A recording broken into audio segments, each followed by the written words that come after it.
आज किसान आंदोलन का 12वां दिन है। किसान संगठनों ने 8 दिसंबर यानी कल भारत बंद का ऐलान किया है और आपको कल के लिए बिल्कुल तैयार रहना चाहिए। बंद के लिए नहीं, बल्कि ये देखने के लिए कि भारत चलता रहे। बड़ी चुनौती यह है कि क्या भारत जैसा देश जहां 135 करोड़ लोग रहते हैं, क्या उसे बंद किया जा सकता है? क्या भारत अब बंद हो सकता है? क्या दुकानें बंद कर देने से, सड़कें खाली करा देने से, काम पर लोगों को न जाने देने से भारत जैसा देश बंद हो जाएगा?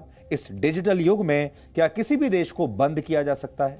26 नवंबर को किसान जब दिल्ली की सीमाओं पर पहुंचे थे, तब उन्होंने कहा था कि उनका आंदोलन राजनीति से बहुत दूर है, राजनीति से इसका कोई लेना देना नहीं। जब किसान सरकार से बात करने के लिए भी पहुंचे थे, तब भी उनके साथ कोई राजनीतिक पार्टी का नेता नहीं था। यहां तक कि किसानों ने यह भी कहा था कि उनके मंच से वो किसी भी राजनीतिक पार्टी के नेता को भाषण देने की इजाजत नहीं देंगे। लेकिन आज की सबसे बड़ी खबर यह है कि भारत बंद को 20 राजनीतिक पार्टियों ने अपना समर्थन दिया है। किसान आंदोलन के समर्थन में आई ये सारी पार्टियां किसानों के हितैषी अपने आप को बताती हैं, या फिर ये पार्टियां अपना अस्तित्व बचाने के लिए ऐसा कर रही हैं? ये किसानों का समर्थन है या केवल भारत का विरोध है? ये किसानों का समर्थन है या किसी भी कीमत पर मोदी का विरोध है? आज हम इसी का विश्लेषण करेंगे, क्योंकि इन पार्टियों को शायद किसानों से कोई लेना देना नहीं।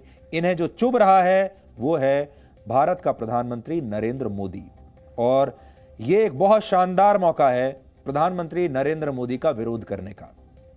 इसलिए ये 20 पार्टियां एक साथ एक बार फिर से एकजुट हो गई हैं। आपको याद होगा, पिछली बार जब नया नागरिकता कानून आया था, तब इन पार्टियों को एक शानदार ऐसा ही मौका मिला था, और अब एक बार फिर से यह मौका मिला है। एक ही साल में 2 बार। सबसे पहले बात उन राजनीतिक पार्टियों की ही करते हैं जिन्होंने भारत बंद का समर्थन किया है, जो ये चाहती हैं कि भारत बंद हो जाए। अब हम आपको यह बताएंगे कि उनको कितने लोग समर्थन करते हैं और किसकी कितनी ताकत है, जिससे आपको पता चलेगा कि सरकार का विरोध कर रहे नेताओं के समर्थन में देश के कितने लोग हैं। इन पार्टियों में सबसे बड़ी पार्टी कांग्रेस है। मौजूदा लोकसभा में कांग्रेस के 51 सांसद हैं। समाजवादी पार्टी और एनसीपी के 5-5 सांसद हैं। आम आदमी पार्टी का 1 सांसद है। बहुजन समाज पार्टी के 10 सांसद हैं। शिरोमणि अकाली दल के 2 सांसद हैं और शिवसेना के 18 सांसद हैं। ये उन पार्टियों की टैली है। अगर इन सांसदों की संख्या सबकी जोड़ दी जाए तो इस बंद को 133 सांसदों वाली 20 से ज्यादा पार्टियों का समर्थन मिल रहा है। लेकिन लोकसभा में इनकी जो टोटल टैली है वो है 133 की। 543 सांसदों वाली लोकसभा में 133 सांसदों वाली 20 पार्टियां इसका समर्थन कर रही हैं। लोकतंत्र में बहुमत की इच्छा मानी जाती है, पर यहां जो सांसद अल्पमत में हैं वो पूरा देश बंद कर देना चाहते हैं। जो पार्टियां चुनाव में हार गईं, जो पार्टियां जिन मुद्दों को लेकर लोगों के पास गईं, लोगों ने उन्हें रिजेक्ट किया, वो पार्टियां अब 133 सीटों वाली पार्टियां अब भारत बंद करना चाहती हैं। और जिस सरकार को देश के संविधान ने संप्रभुता के साथ फैसले लेने की ताकत दी है, उसे संसद की जगह सड़क पर अब चुनौती दी जा रही है। इसके बावजूद ये विरोध कितना सही है या गलत, इसका फैसला तो आप ही कर सकेंगे। इसके लिए हम आपको 10 साल पीछे ले जाना चाहते हैं। वर्ष 2010 में देश में यूपीए की सरकार थी और तब कृषि मंत्री थे शरद पवार, यानी एनसीपी के अध्यक्ष। तब उन्होंने अलग अलग राज्यों के मुख्यमंत्रियों को एक पत्र लिखा था। इन सारे पत्रों में शरद पवार ने मुख्यमंत्रियों से मंडी कानून में बदलाव करने की अपील की थी। किसानों को अपनी वस्तुएं कहीं भी बेचने की छूट देने की बात कही थी। मौजूदा कृषि कानून में वही सुधार किए गए हैं जो शरद पवार ने वर्ष 2010 में अपने इस पत्र में सुझाए थे। लेकिन आज शरद पवार इसी कृषि कानून का विरोध कर रहे हैं और शरद पवार भी ये चाहते हैं कि कल भारत बंद रहे। ऐसे में सवाल सबके मन में है कि क्या राजनीतिक फायदे के लिए देश के किसानों का इस्तेमाल हो रहा है? क्या संविधान को संसद की जगह सड़क पर लाकर खड़ा कर दिया गया है? अब आपको पंजाब के मुख्यमंत्री कैप्टन अमरिंदर सिंह का एक ट्वीट दिखाते हैं, जो 27 जुलाई 2016 को उन्होंने लिखा था, आज से लगभग 4 साल पहले। पंजाब में तब अकाली दल की सरकार थी। इस ट्वीट में अमरिंदर सिंह ने लिखा कि यदि अकाली दल की सरकार रिटेल एग्री बिजनेस प्रोजेक्ट को कैंसिल नहीं करती तो पंजाब के किसानों की आमदनी 3 गुना हो जाती। अगस्त 2006 में पंजाब के मुख्यमंत्री और एक बड़े कॉरपोरेट घराने के बीच समझौता हुआ था। इसमें यह कंपनी किसानों से 3000 करोड़ के एग्री प्रोडक्ट्स खरीदती और तब सरकार ने कहा था कि इससे 1,50,000 किसानों को फायदा मिलेगा और किसानों की आय 3 गुना हो जाएगी। लेकिन वर्ष 2009 में पंजाब की अकाली दल सरकार ने इसे रद्द कर दिया था। यानी जो अमरिंदर सिंह आज किसानों के लिए नए कानून का विरोध कर रहे हैं, वो खुद किसानों के लिए वैसी ही सुविधा देने का प्रोजेक्ट लेकर आए थे। ऐसे विरोधाभास की अगर आप जाएंगे, रिसर्च करेंगे तो लाइन लगी हुई है। दिल्ली के मुख्यमंत्री अरविंद केजरीवाल आज किसान बिलों के खिलाफ धरने पर बैठे हैं। किसानों से मिलने वो सिंघू बॉर्डर भी गए। लेकिन अब हम आपको एक हैरान करने वाला दस्तावेज दिखाएंगे जो दिल्ली सरकार ने 23 नवंबर 2020 को ही जारी किया है। इसके मुताबिक केंद्र सरकार का कृषि कानून दिल्ली में लागू हो चुका है और सोचिए, दिल्ली सरकार ने इसे लागू करते समय एक बार भी विरोध नहीं किया। दिल्ली सरकार ने इसे लागू भी कर दिया दिल्ली में, और अब लागू करने के 1.5 महीने बाद उन्हें यह याद आ रहा है कि इसे लागू नहीं किया जाना चाहिए था। अब वो अचानक किसानों के साथ जाकर बैठ गए। अब आप समझ सकते हैं कि किसानों के साथ खड़ी राजनीतिक पार्टियां कैसे अपने लिए वोटों की जमीन, वोटों की खेती तैयार कर रहे हैं। अब देश के किसानों को सावधान करने के लिए हम कनाडा, ब्रिटेन और अमेरिका से आ रही समर्थन की आवाजों का सत्य दिखाना चाहते हैं। हमने बार बार बिना डरे आप सबको यह बताया कि किसान आंदोलन में कैसे खालिस्तानी घुसपैठ हो रही है। विदेश में देश विरोधी ताकतें किसान आंदोलन की आड़ में देश को कमजोर कर रही हैं। आगे बढ़ने से पहले एक बात हम बता दें कि हम किसानों के साथ हैं। किसान जो कर रहे हैं ये उनका अधिकार है, उन्हें विरोध प्रदर्शन करने का पूरा अधिकार है, उन्हें सरकार तक अपने सरोकार पहुंचाने का पूरा अधिकार है, वो कर भी रहे हैं और दोनों के बीच में बातचीत होनी चाहिए। हमारा सिर्फ एक छोटा सा लिमिटेड पॉइंट यह है कि इस आंदोलन में खालिस्तानी ताकतें, देश विरोधी ताकतें भी इसका फायदा उठाना चाहती हैं और किसानों को शायद इस बात का एहसास भी नहीं है। लेकिन आपको याद होगा, लोगों ने हमें ही गलत साबित करने की कोशिश की। उनके लिए देश की संप्रभुता से महत्वपूर्ण कनाडा के प्रधानमंत्री हो गए। आपको याद होगा जस्टिन ट्रूडो का वो बयान जब उन्होंने किसान आंदोलन का समर्थन किया था। आज हम आपको ये दिखाना चाहते हैं कि जब कनाडा में लोग अपने अधिकारों के लिए इसी तरह का प्रदर्शन करते हैं, तब यही जस्टिन ट्रूडो के विचार कैसे बदल जाते हैं। इसी वर्ष फरवरी में कनाडा की सड़कों पर ऐसे ही लोग प्रदर्शन कर रहे थे जैसे आजकल आंदोलनकारी किसान कर रहे हैं। प्रदर्शनकारियों ने रेलवे क्रॉसिंग्स को बंद कर दिया था, ट्रेनों की आवाजाही को प्रभावित किया था। धीरे धीरे यह प्रदर्शन कनाडा के कई शहरों में फैल गया। जस्टिन ट्रूडो आज भारत में विरोध प्रदर्शनों की वकालत कर रहे हैं, लेकिन इसी साल फरवरी में कनाडा में हो रहे इन शांतिपूर्ण प्रदर्शनों को उन्होंने स्वीकार करने से इनकार कर दिया था। ये बात आपको आज इसलिए बता रहे हैं कि जस्टिन ट्रूडो के अपने देश में जब शांतिपूर्ण प्रदर्शन होते हैं, लोग रास्तों को रोकने की कोशिश करते हैं, सड़कों पर अपना कब्जा कर लेते हैं और रेलवे लाइंस पर इस तरह से जब उनके अपने देश में लोग रेलवे लाइन पर बैठकर प्रदर्शन कर रहे थे तो उन्होंने इसे स्वीकार करने से इनकार कर दिया था और कहा था कि तुरंत ये सारी सड़कें और रेलवे ट्रैक्स खाली करिए, ये हमें स्वीकार नहीं है। अपने देश में वो अपने प्रदर्शनकारियों को ये कहते हैं कि प्रदर्शन नहीं करने देंगे, रेलवे ट्रैक्स खाली करो, और हमारे देश में सड़कें रोकने को वो कहते हैं कि हम आपके साथ हैं। रविवार को लंदन में भारतीय हाई कमीशन के सामने किसानों के समर्थन में एक रैली भी निकाली गई और यहां भी खालिस्तान समर्थन के पोस्टर्स लगे हुए थे। खालिस्तान के समर्थन वाले नारे लग रहे हैं, भिंडरावाले के नारे लग रहे हैं। आप सब जानते हैं भिंडरावाला एक आतंकवादी था और ये कहने में हमें कोई डर नहीं लग रहा। बाकी बहुत सारे लोग होंगे जो ये कहने में भी डरते होंगे, लेकिन जो सच है वो सच है। जो लोग इंसानों की जान लेने में चूकते नहीं, वो सिर्फ आतंकवादी ही हो सकते हैं। अब आपने देख लिया कि कैसे अलगाववादी ताकतें इस किसान आंदोलन का फ़ायदा उठा रही हैं और ये एक साजिश है कि दुनिया में जितने देश हैं, बड़े बड़े देश जहां मीडिया बहुत सक्रिय रहता है, वहां कैसे भारत विरोधी गतिविधियां की जाएं और कैसे अलगाववादी ताकतों को एक साथ इकट्ठा कर लिया जाए। फिर हम आपसे ये कह रहे हैं कि ये आंदोलन किसानों के लिए है, ये आंदोलन खालिस्तान के लिए नहीं है। लेकिन फिर भी किसानों के समर्थन में बुलाई गई रैली में खालिस्तान जिंदाबाद के नारे कैसे लग रहे हैं, भिंडरावाले के नारे कैसे लग रहे हैं और खालिस्तान के झंडे कैसे लहरा रहे हैं, अगर ये रैली भारत के किसानों के लिए बुलाई गई है। और भारत के किसानों में सिर्फ अकेले पंजाब के किसान नहीं हैं, भारत के किसानों में वो 16 करोड़ किसान हैं जो पूरे देश में फैले हुए हैं, जो बाकी राज्यों में भी हैं। वो किसान हरियाणा में भी हैं, राजस्थान में भी हैं, बिहार में भी हैं, मध्य प्रदेश में भी हैं, महाराष्ट्र में भी हैं, तेलंगाना में भी हैं, आंध्र प्रदेश में भी हैं।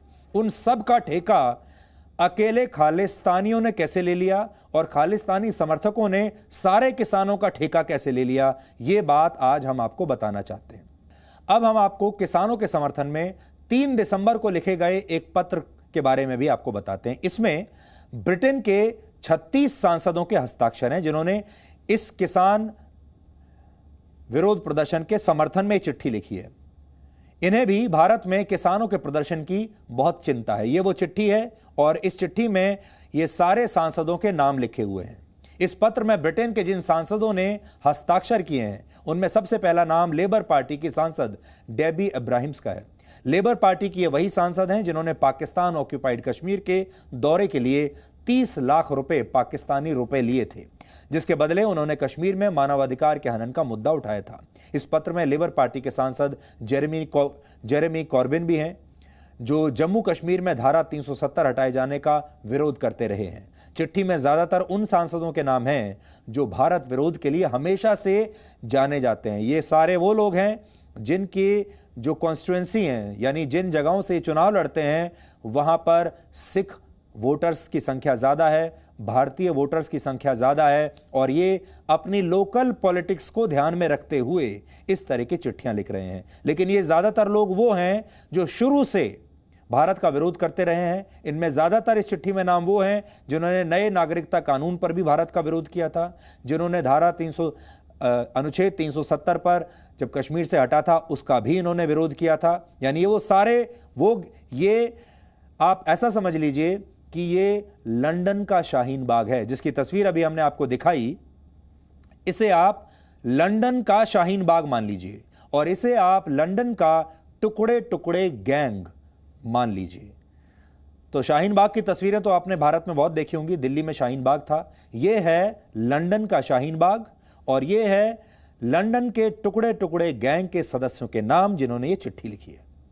हरियाणा के किसान संगठनों ने अब से थोड़ी देर पहले कृषि मंत्री नरेंद्र तोमर से मुलाकात की है।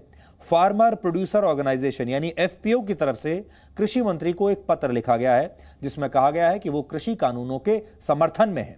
पत्र में यह भी कहा गया है कि किसान संगठनों द्वारा सुझाए गए कुछ संशोधनों के साथ इसी कृषि कानून को जारी रखा जाए। यानी अब बड़ी बात जो आपको समझनी है वो ये कि एक तरफ वो किसान हैं जो नए कृषि बिल का विरोध कर रहे हैं, पर अब ऐसे किसान भी निकलकर सामने आ रहे हैं जो कि इस कृषि बिल का समर्थन कर रहे हैं। और ऐसा ही एक संगठन हरियाणा से थोड़ी देर पहले कृषि मंत्री को मिला है और वो ये कहता है कि जो नए कानून बने हैं कृषि कानून, इन्हें ऐसे ही जारी रखा जाए। इन सब रिफॉर्म से निजी निवेश पहुंचेगा और जैसे जैसे निजी निवेश पहुंचेगा वैसे गांव में रोजगार के अवसर भी बढ़ेंगे और वैसे ही खेती फायदे का काम धीरे धीरे बनेगी। आज अगर मंडी में जो टैक्स है, अगर वो टैक्स व्यापारी को देखने में तो आता है कि व्यापारी को देना है, लेकिन अगर मुझे मालूम है कि 100 रुपए पे 8 रुपया टैक्स देना है तो मैं 92 रुपए में खरीदूंगा ना आपका माल, कि मैं टैक्स घर से थोड़ी दूंगा, इतना तो सियाना होता ही है व्यापारी। लेकिन अगर टैक्स नहीं लगेगा तो मैं कोशिश करूंगा कि चलो भी 4% किसान को मिल जाए, 4% मुझे मिल जाए, तो किसान का 4% का फायदा हुआ कि नहीं हुआ। अब ठीक है, ये तो चलेगा आंदोलन वगैरह, इससे तो निपटेंगे, लेकिन आप सब लोग इस बिल का समर्थन करने के लिए यहाँ पहुंचे हैं, इसलिए मैं आप सबका स्वागत भी करता हूँ और हृदय से बहुत धन्यवाद भी देता हूँ।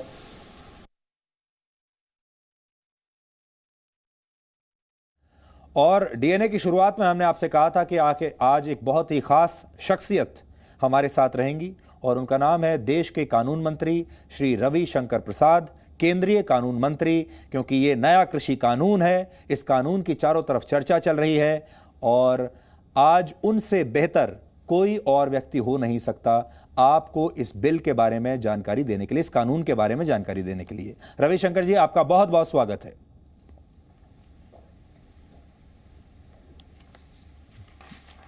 धन्यवाद। मेरा पहला सवाल आपसे यही है। बहुत बहुत धन्यवाद। जी जी, आपका बहुत बहुत शुक्रिया, आपने समय निकाला हमारे लिए और हमारे दर्शकों के लिए। और भारत बंद का आह्वान किया गया है, उससे ठीक पहले देश के सारे लोग आपसे ये जानना चाहते हैं कि ये भारत बंद को लेकर वो क्या तैयारी करें, ये भारत बंद होगा भी या नहीं होगा, और इस भारत बंद का मतलब क्या है। सरकार आपकी जो है, केंद्र सरकार, are you taken by surprise? क्या चीज़ें आउट ऑफ कंट्रोल हो रही हैं या आपको लगता है कि इस तरह के विरोध की आपने पहले से तैयारी करके रखी थी?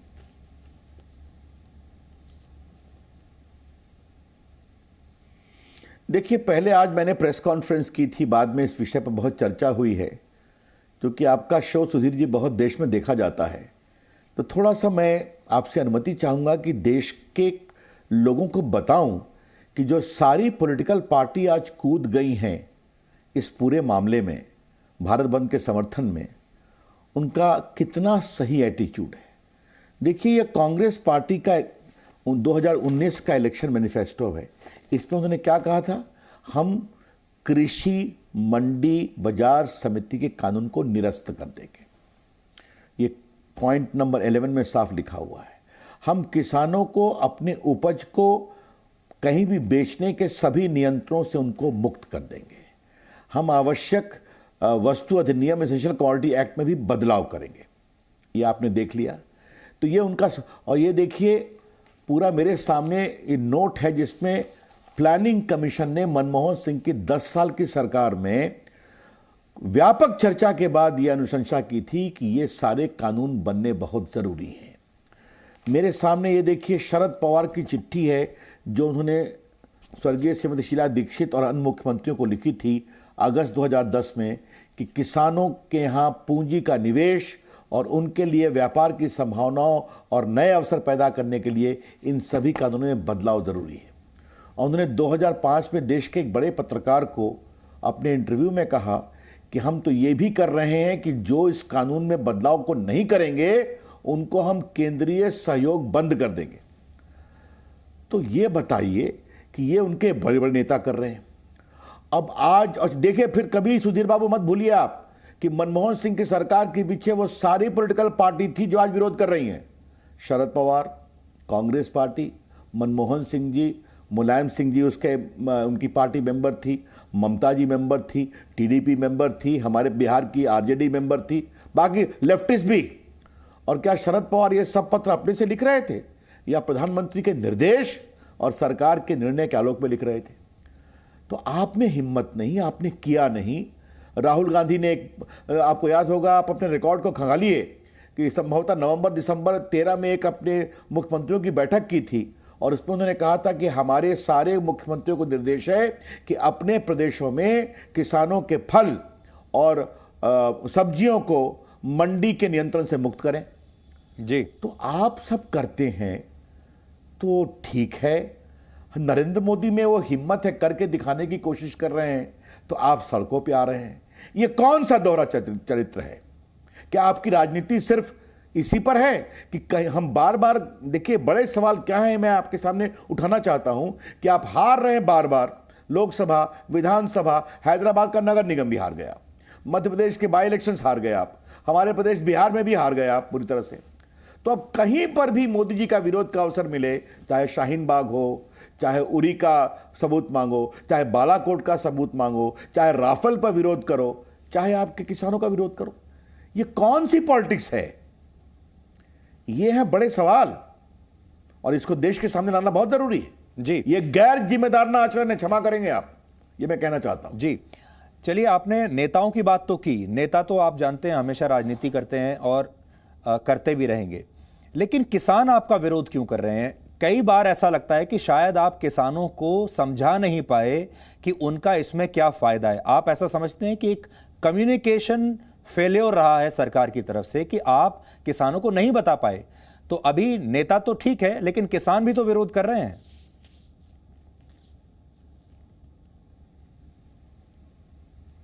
देखिए, आपको हम इसमें दो बात कहना चाहेंगे। हमारी सरकार लोकतांत्रिक रूप से किसानों से चर्चा भी कर रही है और मैं उस पर कोई टिप्पणी नहीं करूंगा। अभी मेरे देखा कि मेरे मित्र नरेंद्र सिंह तोमर आपके साथ चैनल पर थे, तो वो सरकार से एक इंस्टीट्यूशनल बातचीत हो रही है, उसको होने दीजिए। हम किसानों के साथ ईमानदारी से बात कर रहे हैं। और देखिए, लगभग 80% से अधिक किसान छोटे किसान हैं, मझोले किसान हैं। और मैं चाहूंगा सुधीर बाबू कि आप अपने चैनल पर कभी कभार उन नए किसानों को भी दिखाइए उनकी उपलब्धि को, कि पढ़े लिखे किसान आज नई नई फसलें क्या उगा रहे हैं। आज मैं एक अखबार में पढ़ रहा था कि एक नौजवान ने लगभग 100 एकड़ जमीन में 8-10 लोग मिलकर कर रहे हैं और 5-10 करोड़ का वो व्यापार करते हैं, शिमला मिर्च से लेकर बाकी कुछ। ऐसे अवसर क्यों नहीं मिलने चाहिए? मैं आपको सिर्फ एक उदाहरण दूंगा। आईटी मंत्री के रूप में एग्रीकल्चर विभाग से मिलकर हम लोगों ने बनाया एक national agriculture market digital platform, जिसको हम लोग कहते हैं नैम, ई नैम। सुधीर बाबू, आपको जानकर खुशी होगी कि 1000 मंडियां 11 प्रदेशों से इस पर रजिस्टर हो चुकी हैं। 1,68,00,000 किसान रजिस्टर हो गए हैं। 1,51,000 व्यापारी रजिस्टर हो गए हैं और किसानों ने लगभग 1,15,000 करोड़ का व्यापार किया है। देखा आपने एक डिजिटल अवसर दिया उनको मंडी से बाहर आने का। देखिए वो क्या क्या कर रहे हैं। तो आज मैं संक्षेप में सिर्फ 3 बातें आपके माध्यम से किसानों को बताना चाहूंगा। नरेंद्र मोदी गरीबों के लिए बहुत चिंतित रहते हैं। आज भी देखा होगा हम लोगों ने डीबीटी के माध्यम से क्या काम किया। आप देश के 10 करोड़ किसानों को हम 1 लाख करोड़ रुपया उनके बैंक अकाउंट में भेजते हैं, बाकी किसान मानधन में, बाकी किसान सम्मान निधि में, फसल बीमा योजना में। तो नरेंद्र मोदी की सरकार किसानों की हितैषी सरकार है और यह समर्पित सरकार है। ये जो 3 कानून आपके लिए हम लाए हैं, आपको हम मंडियों के चंगुल से मुक्त कर रहे हैं ताकि आपकी फसल हिंदुस्तान में कहीं भी बिके, आपको अच्छे से अच्छा अवसर मिले, पूंजी निवेश हो। और एक बात सुधीर बाबू, मैं बहुत जोर से कहना चाहूंगा कि हमने जो इस कानूनी व्यवस्था की है उसमें किसानों की जमीन कभी नहीं बिकेगी, नंबर 1। किसानों की जमीन का लीज नहीं होगा, नंबर 2। और किसानों की जमीन पर कोई बंधन, बंधक, मॉर्गेज नहीं होगा। जो कुछ भी होगा उनकी फसल के ऊपर ही होगा जो कोई दूसरे पूंजी निवेशक उसमें लगाएंगे। और तो किसानों की जमीन पर कभी कोई दबाव नहीं होगा। ये तो हमने बार बार कहा है, आज भी बता रहे जी। और एमएसपी का जिक्र आपने नहीं किया। अब जरा मैं एमएसपी, अच्छा किया आपने एमएसपी की बात कही। जी जी जी, बिल्कुल आपने सही कहा। थोड़ा हम एमएसपी के बारे में भी आपको बता देते हैं। इस पूरे कानून के पास होने के बाद हम लोगों ने पहला जो निर्णय किया था, इस साल एमएसपी की रेट को बढ़ाया था। और आपकी जानकारी के लिए सुधीर बाबू, इस साल 28 या 29 नवंबर तक हम लोगों ने 60,000 करोड़ के धान की खरीद की है एमएसपी के द्वारा, 60,000 करोड़ की। और इसमें लगभग 300 लाख टन है और उसमें 2/3 से अधिक पंजाब से खरीदा है। 60,000 करोड़ 29-30 नवंबर इस साल तक एमएसपी के अंतर्गत धान की खरीद की गई और 2/3 पंजाब के किसानों को फायदा मिला है। तो हम तो कहते हैं एमएसपी नहीं हटेगा, तो न हट रहा है, उसकी राशि बढ़ रही है और किसानों को फायदा हो रहा है। तो न हमने कहा मंडी हटाएंगे, न हमने कहा एमएसपी हटाएंगे, कभी नहीं हटेगी। प्रधानमंत्री ने कहा है, कृषि मंत्री ने कहा है, आज सुधीर बाबू के सामने देश का कानून मंत्री भी कह रहा है और बढ़ेगी। लेकिन ये जो कानून हमने पारित किया है, ये यही अवसर देता है कि किसान, कोई दबाव नहीं होगा कि मंडी के अंदर ही अपना फसल बेचे जी, वो बाहर भी बेच सकता है। तो इसमें क्या परेशानी है भाई? रविशंकर जी, हमने ये भी देखा कि अब इस पूरे प्रोटेस्ट का अंतर्राष्ट्रीयकरण हो रहा है। कनाडा के प्रधानमंत्री इस पर बोल गए, यूनाइटेड किंगडम के बहुत सारे सांसद इस पर बोल रहे हैं, न्यूयॉर्क में प्रोटेस्ट हो रहे हैं, लंदन में हो रहे हैं, कनाडा में हो रहे हैं, और उनमें अब अलगाववादी लोग भी पहुंच रहे हैं। खालिस्तान के समर्थन वाले लोग भी पहुंच रहे हैं। तो इसका अलग अलग तरीके से प्रयोग हो रहा है। और अमरिंदर सिंह जब आए थे गृह मंत्री अमित शाह को मिलने, तब उन्होंने इंटरनल सिक्योरिटी को खतरे की बात भी कही थी। इस पर आप क्या कहना चाहेंगे?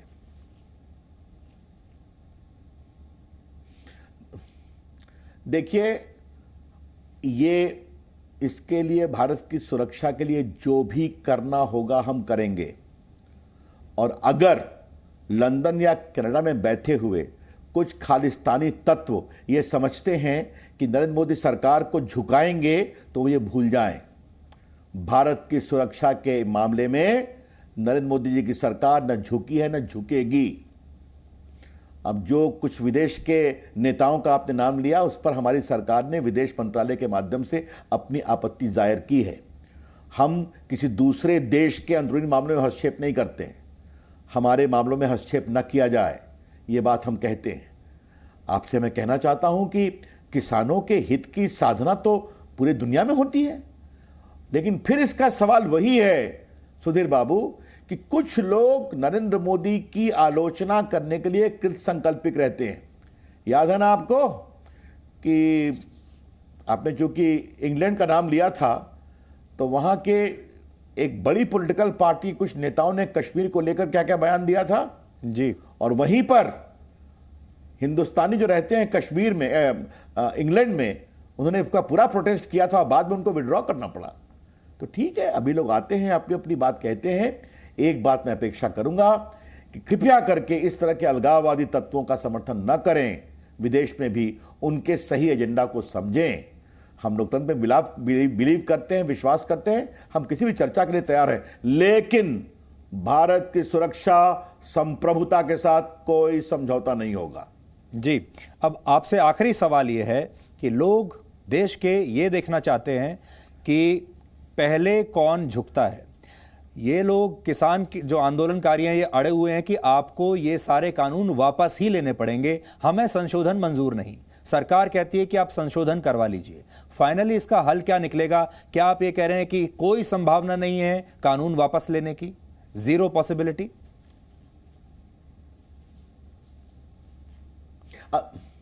देखिए, मैं आपसे एक बात कहूंगा सुधीर बाबू, जब चर्चा चल रही है, सरकार के माध्यम से हमारे 2 वरिष्ठ मंत्री चर्चा कर रहे हैं, 4 राउंड की चर्चा हो गई, 5वीं होगी, तो उस चर्चा का स्वरूप क्या होगा, इस पर मैं एक टीवी चैनल पर कोई टिप्पणी करूं नरेंद्र मोदी सरकार के मंत्री के रूप में, ये उचित नहीं होगा।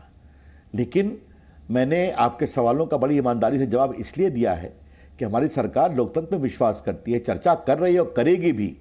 लेकिन ये पूरे कानून देश के हित में कैसे हैं और किसानों के हित में कैसे हैं, ये हमने बताने की कोशिश की है। जी जी। और किस तरह से विपक्षियों का पूरा चरित्र दोहरा शर्मनाक रहा है।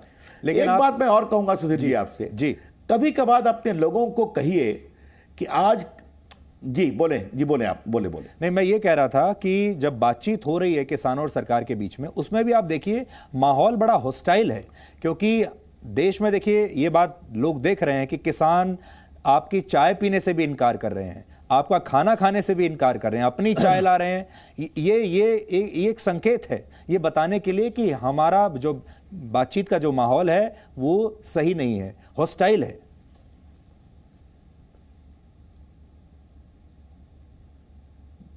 देखिए, मेरा इस पर जवाब यह है कि अगर किसानों को इसमें संतोष है तो हमें इस पर कोई आपत्ति नहीं है। हम उनको सम्मान से बुला रहे हैं, उनके लिए पूरा खाना, नाश्ता, चाय सब तैयार है। अगर उनकी इच्छा है या उनके नेताओं का ऐसा मन है कि हम खाना अपना ही खाएंगे, आइए साहब, इस पर भी हमें आपत्ति नहीं है। हम आपसे चर्चा करेंगे, आपसे बातचीत करेंगे, और वो बातचीत चल रही है, उसको चलने दीजिए। देखिए, मैं आपसे हमेशा एक बात कहना चाहते हैं, ये मैंने पूरा आपको पिछले 20 साल का इतिहास आज बताया। क्यों बताया है जी? कि किसान के हितों के संबंध में ये सब निर्णय जरूरी हैं। ये स्वामीनाथन कमेटी की रिपोर्ट है, प्लानिंग कमीशन का रिकमेंडेशन है, मनमोहन सिंह उनके सरकार के नेताओं के सारे हैं, बाकी सब कुछ है। फिर भी किसानों के हित पर राजनीतिक ई हावी क्यों हो जाती है? तो आपने आज मैंने मुझे बताया कि आपके चैनल पर किसान हित बनाम दल हित, ये चर्चा चल रही है। मुझे अच्छी लगी ये चर्चा जी। ये चर्चा बढ़नी चाहिए आपका देश में इतने किसान हैं और हम, ऐसा नहीं है कि हम कोई जीतते नहीं हैं। आज हमारी इतनी निर्विजय होती है तो क्या हमें किसानों ने वोट नहीं दिया? और आपसे अनुमति से मैं अपने प्रदेश बिहार की बात करूंगा कि हम लोग जीते हैं तो किसानों के लिए काम किया, गरीबों के लिए काम किया, महिलाओं के लिए काम किया, तभी तो जीते हैं 5वीं बार हम लोग जी। तो ये सब चीजों को देखना चाहिए कि हम लोग, देश का गरीब, देश का किसान हम पर विश्वास करता है।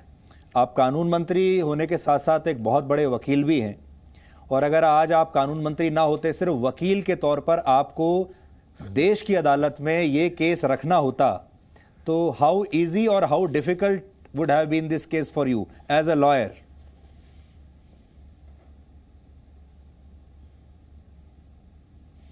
देखिए, आपको एक बात मैं बड़ी विनम्रता से कह दूं सुधीर बाबू, चूंकि आप अपने वकील रविशंकर को आवाज दे दी। देखिए, वकील अपने मोकिल का केस बहस करता है और राष्ट्र के हित का मामला जब राष्ट्र की अदालत में आता है तो उसमें सिर्फ वकील ही नहीं, देश की सच्चाई की समझदारी होनी भी जरूरी है और उसमें सारे पक्ष विपक्ष, और ये रास्ता सही है। आज मैं आपको बता दूं कि जिस दिन मैं लालू प्रसाद जी की सरकार के खिलाफ चारा घोटाले की लड़ाई लड़ रहा था, PIL, वो सारा मैंने ही CBI इंक्वायरी की बहस की थी। बिटुमिन स्कैम में सब लोग जेल में गए। जब मैं रामलल्ला का वकील बना तब भी मुझे पूरा विश्वास था कि शायद देश के लिए ज़रूरी है, और आज हम जीते सुप्रीम कोर्ट। मैं इलाहाबाद हाई कोर्ट में वकील था। तो मैं अपनी वकालत को कन्विक्शन से भी करता हूं, सिर्फ अपने प्रोफेशनल फायदे के लिए नहीं करता हूं। जी, आपका बहुत बहुत शुक्रिया सर हमसे बात करने के लिए। Thank you so much.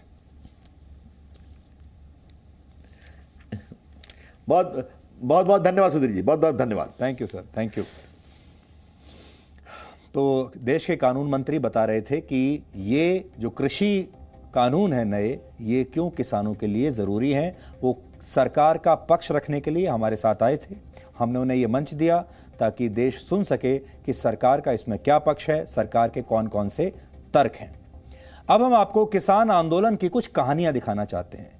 ये कहानियां उन लोगों की हैं जो सुविधा और छुट्टी के हिसाब से किसानों के बीच पहुंचते हैं, क्योंकि आजकल किसानों के बीच पहुंचना एक फैशन भी बन गया है। ये सारे लोग ऐसे हैं जो किसानों के साथ सेल्फी लेते हैं, फिर उसे सोशल मीडिया पर पोस्ट करते हैं, जिससे ये लगे कि ये सब किसानों के सच्चे हमदर्द हैं। ये फुर्सत वाले क्रांतिकारी हैं। इन्हें किसानों के समाधान से असल में कोई लेना देना नहीं है। इन्हें उनके मुद्दों के बारे में भी नहीं पता है। ये सिर्फ आंदोलन का इस्तेमाल सुर्खियां बटोरने के लिए करते हैं, और इनमें कुछ नेता भी शामिल हैं। आज हम उनका नाम नहीं ले रहे, लेकिन आपने देखा होगा हमारे देश में ऐसे भी बहुत सारे लोग हैं जो अक्सर ऐसे आंदोलनों के जरिए राजनीति की अपनी छोटी छोटी दुकानें चलाते रहते हैं। आज हमारे रिपोर्टर दिन भर उन्हीं जगहों पर मौजूद थे जहां पर प्रदर्शन चल रहा था। वहां से ये ग्राउंड रिपोर्ट देखिए। किसान एकता जिंदाबाद, जिंदाबाद, जिंदाबाद। किसान भाईचारा जिंदाबाद, जिंदाबाद, जिंदाबाद। भोले भाले किसानों के आंदोलन में सेल्फी वाली क्रांति की ये तस्वीरें दिल्ली के गाजीपुर बॉर्डर की है, जहां कुछ नौजवान साइकिलों पर स्टंट करते हुए दिखे। इन लोगों ने बताया कि वो किसान आंदोलन को समर्थन देने के लिए साइकिलों से वहां पहुंचे हैं, लेकिन ये लोग इस सवाल का जवाब नहीं दे पाए कि आखिर किसान किन मांगों को लेकर सड़कों पर उतरे हुए हैं। हमारी है जी। कितने की है? 27,000 रुपये की। 27,000 की। तो यहाँ आंदोलन वाली जगह पे कैसे आ गए साइकिल? मैं तो इधर रहता हूँ ना, वो तो सारे पंजाब के आ रखे, तो इसलिए आ गया मैं तो। यहाँ किस लिए जमा हुए हैं सारे लोग? उसके लिए, अपने हक के लिए। क्या? अपने हक के लिए। क्या हक? किसान के लिए। क्या है किसान का हक?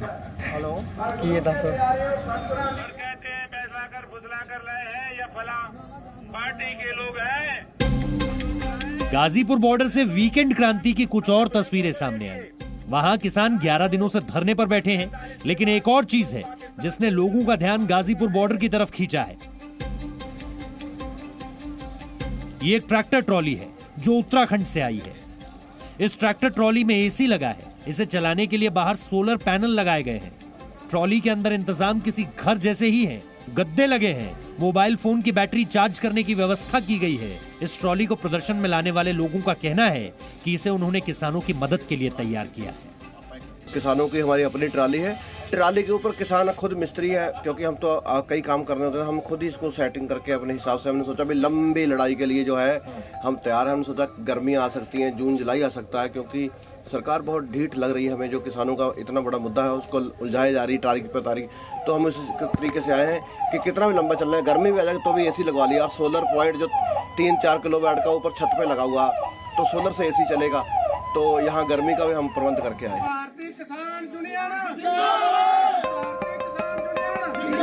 पंजाब के श्री मुक्तसर साहिब जिले में भी कल एक शादी के दौरान किसानों के समर्थन में नारेबाजी हुई। बारातियों ने नाच गाकर किसानों को अपना समर्थन जाहिर किया।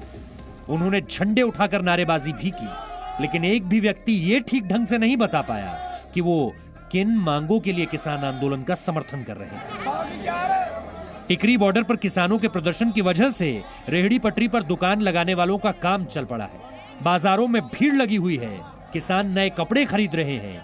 ऐसे में दुकानदार चाहते हैं कि ये प्रदर्शन आगे भी इसी तरह से चलता रहे, ताकि उनकी कमाई पर कोई असर न पड़े। कपड़े ज्यादा बिक रहे हैं अभी। इतनी भीड़ पहले होती थी? नहीं, इतनी भीड़ नहीं होती थी। सानू 8 दिन हो गए आया नू, इत्थे पा लांगे नहा के, कपड़े इन्हें धोते नहीं जाते, जला अदला बदली कर देंगे, सस्ता सौदा है। ये तस्वीरें करनाल की है। 3 दिसंबर को पेशे से सिविल इंजीनियर सुमित ने तय किया कि वो किसानों के आंदोलन को समर्थन देने के लिए घोड़ी की जगह ट्रैक्टर से अपनी शादी में जाएगा। ऐसा करके उसने लोगों का ध्यान भी खींचा। शादी में किसानों का मुद्दा भी छाया रहा, लेकिन जब दूल्हे से ये पूछा गया कि वो किसानों की किन मांगों का समर्थन कर रहे हैं, तो वो कोई जवाब नहीं दे पाया। कहीं ना कहीं हम सबके रूट्स गांव से जुड़े हुए हैं। कुछ साल पहले आगे, कुछ आज भी गांव में। अल्टीमेटली हम सब शहरों की तरफ बढ़ रहे हैं, लेकिन हमारे जो रूट्स हैं सबके पीछे गांव से ही हैं। तो हमारे को कभी अपने रूट्स कभी नहीं भूलने चाहिए। तो आज जो भी ये हो रहा है किसानों के साथ, ये बिल्कुल सरासर गलत है। किसान आंदोलन को देखने के लिए भी दिल्ली के सिंघू बॉर्डर और टिकरी बॉर्डर पर लोग पहुंच रहे हैं। ये लोग किसानों के साथ सेल्फी लेना चाहते हैं, उन्हें अपने सोशल मीडिया अकाउंट्स पर डालना चाहते हैं। यानी ऐसे लोगों के लिए आंदोलन एक मौका है खुद को सुर्खियों में लाने का। ऐसे लोगों से किसानों को सावधान रहना चाहिए। ब्यूरो रिपोर्ट, जी मीडिया।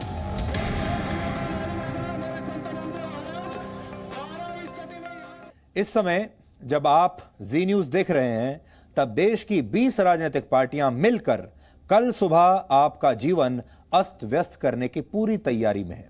कैसी होगी आपकी कल की सुबह, इसका अंदाजा आपको इस बात से लग जाएगा कि इस बंद को, इस भारत बंद को 8 राज्यों की सरकारों का समर्थन मिल चुका है।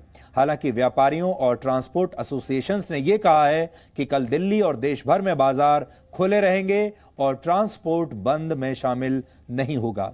भारत बंद का समर्थन करने वाले नेताओं का यह दावा है कि सुबह 11 बजे से 3 बजे तक चक्का जाम किया जाएगा और कल दिल्ली में दूध, फल और सब्जियां जैसे जरूरी सामान भी नहीं पहुंचेंगे। अब बड़ा सवाल यह है कि किसी का रास्ता रोकने से, किसी का शटर डाउन करने से, चक्का जाम कर देने से, किसी के घर में दूध पहुंचने से रोक देने से, सब्जियां रोक देने से, जरूरी सामान रोक देने से, दफ्तरों और दुकानों को बंद करा देने से कैसा विरोध प्रदर्शन होगा? इससे किसका फायदा होगा?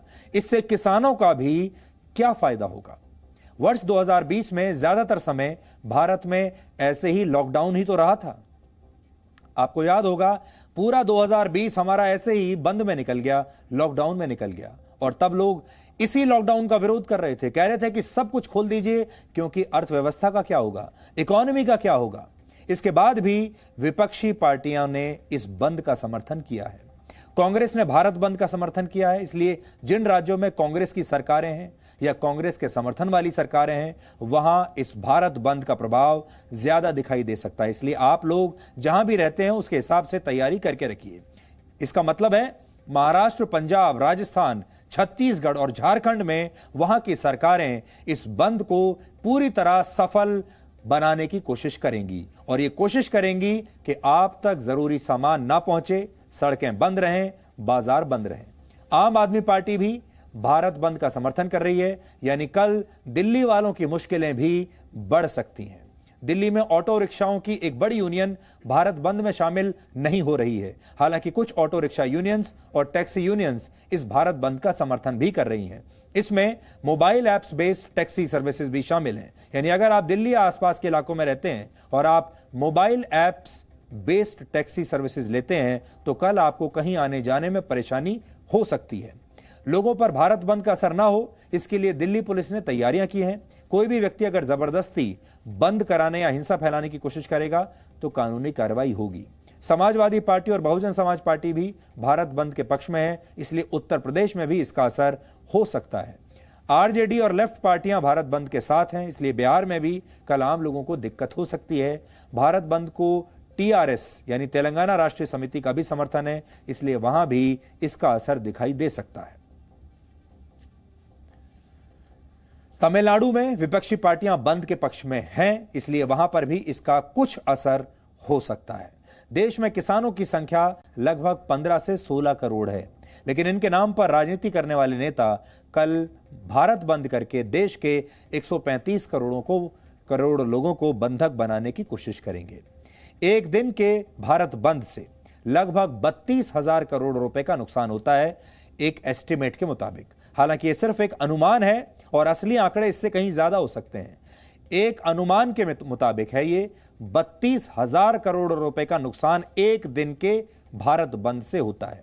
अब आप ये समझ लीजिए कि ये 32,000 करोड़ का जो नुकसान होगा ये किसके जेब से जाएगा, ये किसका नुकसान होगा। आप ये मत समझिए कि आपके ऊपर बंद का कोई असर नहीं होगा, क्योंकि देश के 32,000 करोड़ रुपए के नुकसान में आपका नुकसान भी शामिल है, इसमें आपका शेयर भी है। भारत में लगभग 20 करोड़ परिवार हैं और अगर हम 32,000 करोड़ रुपए को इन 20 करोड़ परिवारों से बांट दें तो हर एक परिवार को औसतन 1,600 रुपए का नुकसान होगा। और 1,600 रुपए कमाने में भारत के किसानों को लगभग 8 दिन लग जाते हैं अगर हम औसत आय हमारे देश में किसानों की देखें तो। यानी एक दिन में 1,600 रुपए का नुकसान एक आम भारतीय परिवार को उठाना पड़ेगा। और यह पैसा किसी भी नेता की जेब से नहीं जाएगा, किसी भी राजनीतिक पार्टी के खजाने से नहीं जाएगा। हालांकि यहां सवाल यह भी है कि 21वीं सदी में विरोध के लिए पुराने जमाने के यानी अंग्रेजों के जमाने वाले तरीके क्यों अपनाए जा रहे हैं। इस समय देश में शारीरिक नहीं बौद्धिक प्रदर्शनों की जरूरत है। चिट्ठी और टेलीग्राम के युग से हम व्हाट्सएप के युग में आ चुके हैं, फेसबुक के युग में आ चुके हैं और हम डिजिटल युग में आ चुके हैं। आज के इस डिजिटल युग में सोशल मीडिया की मदद से आंदोलन के लिए समर्थन आसानी से जुटाया जा सकता है, लेकिन राजनीतिक पार्टियों के प्रदर्शन का तरीका अब भी वही पुराना है। पार्टियां चाहें तो किसी समस्या का हल बताकर और इसका विकल्प लाकर भी विरोध कर सकती हैं। हालांकि देश में विरोध के सकारात्मक तरीका का इस्तेमाल किया नहीं जाता। यहां बड़ी बात यह है जिसको आज हम आपके सामने लाना चाहते हैं कि अपनी मांग मनवाने के लिए कुछ भी बंद करने की क्या जरूरत है, अपनी मांगों को मनवाने के लिए कुछ भी ब्लॉक करने की क्या जरूरत है, मांगों को मनवाने के लिए कुछ भी ठप करने की क्या जरूरत है, बाजारों को बंद करने की, दफ्तरों को बंद करने की, दूध सब्जियां बंद करने की क्या जरूरत है। क्या इसके अलावा कोई और तरीका नहीं है? क्योंकि ये नकारात्मक प्रदर्शन है। भारत बंद और इस तरह के प्रदर्शनों की शुरुआत स्वतंत्रता आंदोलन से हुई थी। महात्मा गांधी ने ब्रिटिश सरकार के खिलाफ आंदोलन किया था और भारत बंद को एक राजनीतिक हथियार की तरह इस्तेमाल किया था। हालांकि तब हमारा देश गुलाम था और तब अंग्रेजों का विरोध करने के लिए इस तरह के आंदोलन किए जाते थे। असहयोग आंदोलन किया जाता था क्योंकि तब हम गुलाम थे और एक विदेशी ताकत हम पर राज कर रही थी। हम उस विदेशी ताकत को चोट पहुंचाना चाहते थे, हम चाहते थे वो यहां से भाग जाए, इसलिए उनका नुकसान करते थे। लेकिन अब अंग्रेज जा चुके हैं। गांधी जी ने वर्षों पहले जो आंदोलन किया था वो आज के डिजिटल युग में अब बदल चुका होता। अगर आज महात्मा गांधी जिंदा होते तो शायद वो भी लोगों को भारत बंद करने की सलाह कभी नहीं देते।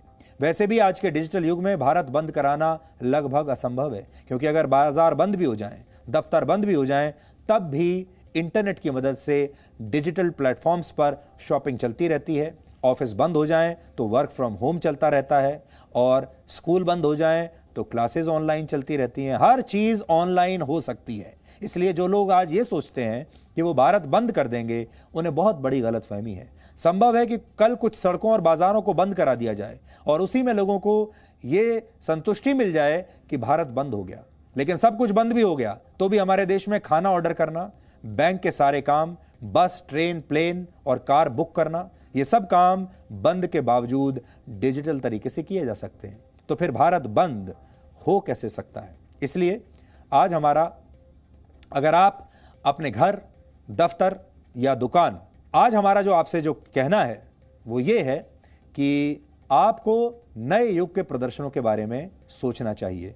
और इसके बारे में आज हम आपसे ये कहना चाहते हैं कि आजकल के जो नेता हैं उन्हें भी ये देखना होगा कि वो कैसे इस तरह का प्रदर्शन कर सकते हैं जिसमें देश के आम लोगों का नुकसान ना हो, व्यापारियों का नुकसान ना हो, और अब कुछ ऐसा करना होगा जिससे कुछ भी ठप ना हो, कुछ भी बंद ना हो। अगर आप अपने घर, दफ्तर या दुकान में कागज या प्लास्टिक के डिस्पोजेबल कप में चाय पीते हैं तो आज का हमारा ये विश्लेषण आपके लिए है। इंडियन इंस्टीट्यूट ऑफ टेक्नोलॉजी यानी IIT खड़गपुर की एक रिसर्च के मुताबिक चाय पीने के लिए डिस्पोजेबल कप का लगातार इस्तेमाल खतरनाक है। इसलिए अगर आप कागज के कप में चाय पीते हैं तो आपको कैंसर जैसी बीमारियां हो सकती हैं। सबसे पहले आपको IIT खड़गपुर की रिसर्च की 3 बड़ी बातें जाननी चाहिए। कागज के कप में गर्म चाय डालते ही उस कप को वाटरप्रूफ बनाने के लिए लगाई गई प्लास्टिक की परत पिघलने लगती है। अगर एक डिस्पोजेबल कप में कुछ मिनट तक गर्म चाय रखी जाए तो उसमें माइक्रो प्लास्टिक्स के 25,000 कण घुल जाते हैं। इनका आकार आपके घर में इस्तेमाल होने वाले नमक के एक कण से भी छोटा होता है और हमारी आंखें इन्हें देख नहीं पाती। प्लास्टिक में मौजूद हानिकारक मेटल्स और दूसरे केमिकल्स भी आपकी गर्म चाय में घुल जाते हैं। आप में से बहुत सारे लोगों को चाय पीना बेहद पसंद होगा। आजकल सर्दियों के मौसम में आप दिन भर चाय पीते होंगे, कई बार दिन में पीते होंगे। ज्यादातर दफ्तरों में डिस्पोजेबल कप्स का इस्तेमाल होता है। यहां तक कि जिस तरह के आंदोलन आजकल हो रहे हैं, ये किसान आंदोलन में भी लोग प्लास्टिक के या कागज के कप्स में ही चाय पी रहे हैं।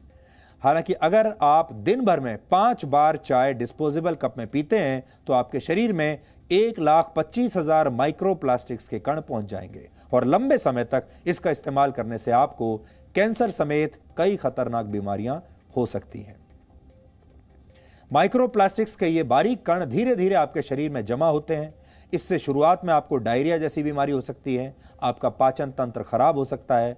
आगे चलकर ये आपकी किडनी, लिवर और इंटेस्टाइन्स को भी नुकसान पहुंचाते हैं।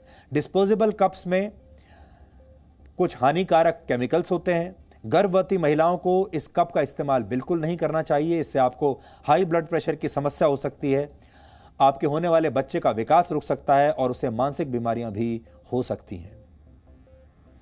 इससे आपको थकान और एंग्जाइटी जैसी समस्याएं होती हैं।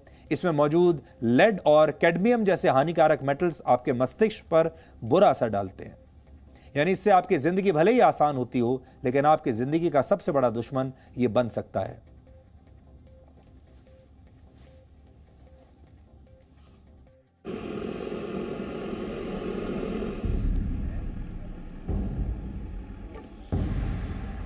ऑफिस आए हैं, चाय पीना है तो जो अवेलेबल है उसमें ही हम लोग पी लेते हैं।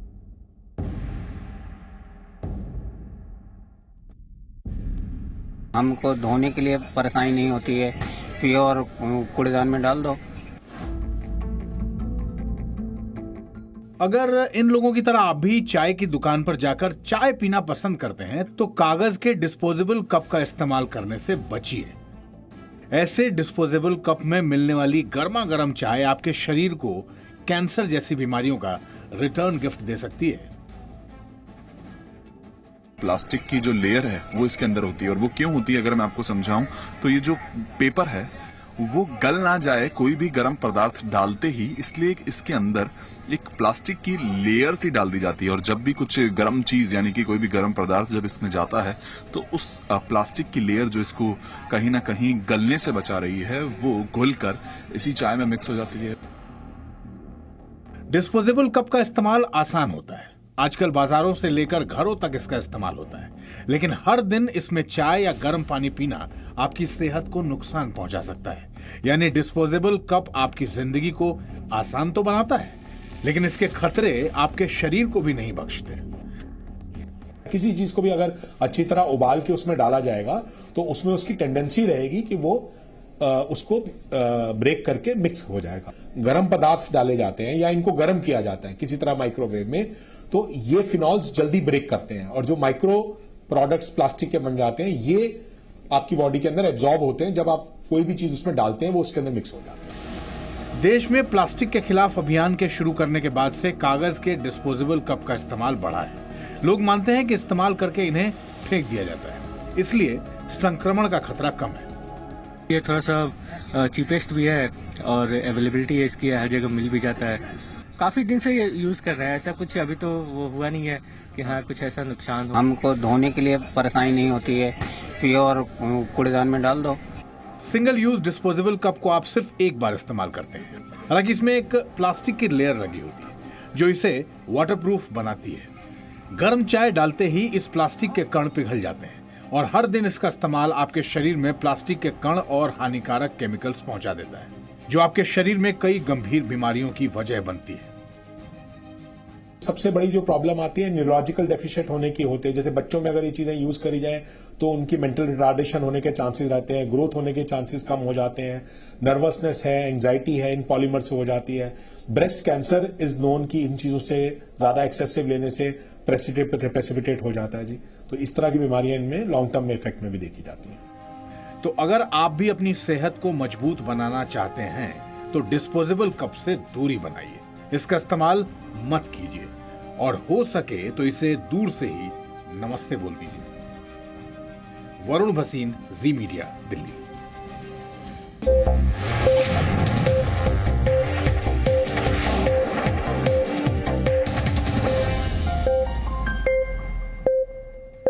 Presenting B News app, available on Google Play and App Store. Download it now.